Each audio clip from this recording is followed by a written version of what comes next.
आदरणीय जयनारायण मिश्र महाशय, रेंगाली पूर्वतन विधायक आदरणीय नाउरी नायक महाशय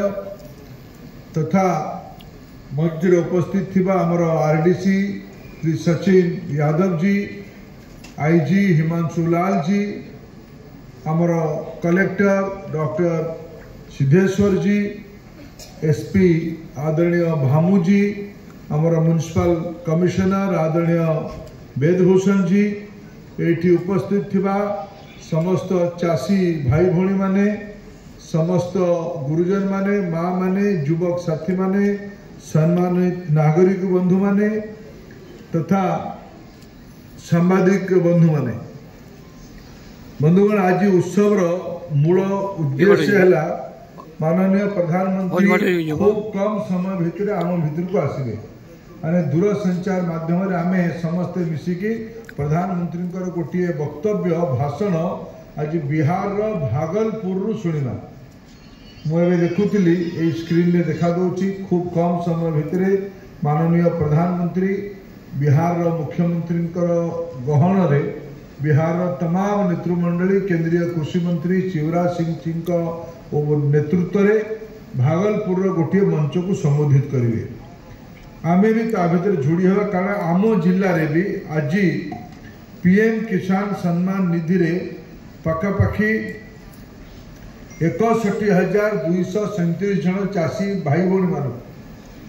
पखापाखि आज 2000 कोटी टंका 6,000 कोटी टंका 61,000 लोक को मिले ये पखापाखि 12 कोटी टंका आज आउ किछि समय पर 12 कोटी टंका आम जिलार 61,237 जन चाषी को खाता को जीव ये आपण भितर पीएम किसान निधिर लाभार्थी किए अच्छा ना नहीं कि हाथ टेकिले अच्छी ना नहीं। अच्छा जो पैसा आसे बैंक रे खबर आसे कि नहीं, टेलीफोन रे खबर आसे आप टेलीफोन रे आपण खाता को पैसा पलि आसला बोली गोटे सूचना आसे ना नहीं आसे जदि आसे आप देखेबे कारण आज से शुभ मुहूर्त अच्छी आपण को 2,000 टंका तृतीय किस्ती पीएम किसान सम्मान निधि रे आम संबलपुर जिले में 3 किस्ती रे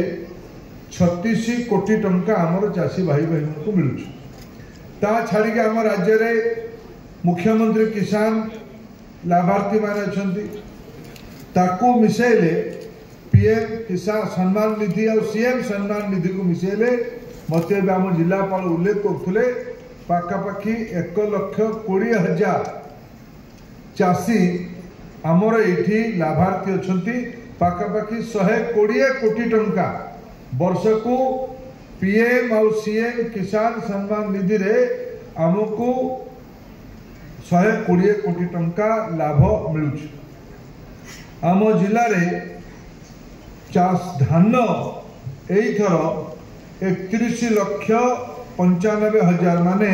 पाखापाखि 32 लाख क्विंटाल धान किणा आमर टार्गेट थिला 30 लाख क्विंटाल कौन चंद्रशेखर पंडा तुम सब हाँ 30 थिला तुम्हें किणी देल 32 चाषी मान परिश्रम कले बहुत बहुत धन्यवाद संबलपुर जिलार धान चाषी भाई भौणी मान को आज एथर राज्य सरकार इनपुट सब्सिडी आम कथा देइथिलु 31 टंका धान किणा करेबु बोली केंद्र सरकार मोदी माने जो को लोक पजे डबल इंजिन माने कौन डबल इंजिन माने दिल्ली इंजिन देला 724 कोटी टंका संबलपुर पाई भुवनेश्वर इंजिन देला 252 कोटी टंका मोट 976 कोटी टंका 32 लाख क्विंटाल धान एथर आम जिले में किणा गला केवल आम जिले में तार छाड़ी कृषक मान को लोन ता भीतर महिला माने भी अच्छा महिला मानकर तो बिना सुधरे लोन जो गोष्ठी महिला मान को एथर आम राज्य सरकार नुआ सरकार डबल इंजिन सरकार गोटे नुआ योजना आरंभ करिछि नुआ योजना पुरा थिला ताकू नुआ अप्रोच देछि सुभद्रा शक्ति योजना भौणी मानक सुभद्रा रे हमर पैसा दिया राज्य रे पाखापाखि कोटिए हो आम जिले रे भी से कोटिया रु 2,60,000 भौणी मानक सुभद्रा रे पैसा मिली तार अमाउंट जदि आम हिसाब करवा ये पाखापाखि 260 कोटी टंका आउ महिला मानक बिना सुधरे ऋण 425 कोटी टंका मिली पैसा फेरवा पड़े सुध ना चाषी मानक कम सुधरे किसान क्रेडिट कार्ड माध्यम कम सुधरे पाखापाखि 5,000 कोटी टंका ऋण मिली मु केवल संबलपुर जिला हिसाब दूसरी बैंकर भाई भाई मैंने बस कृषि विभाग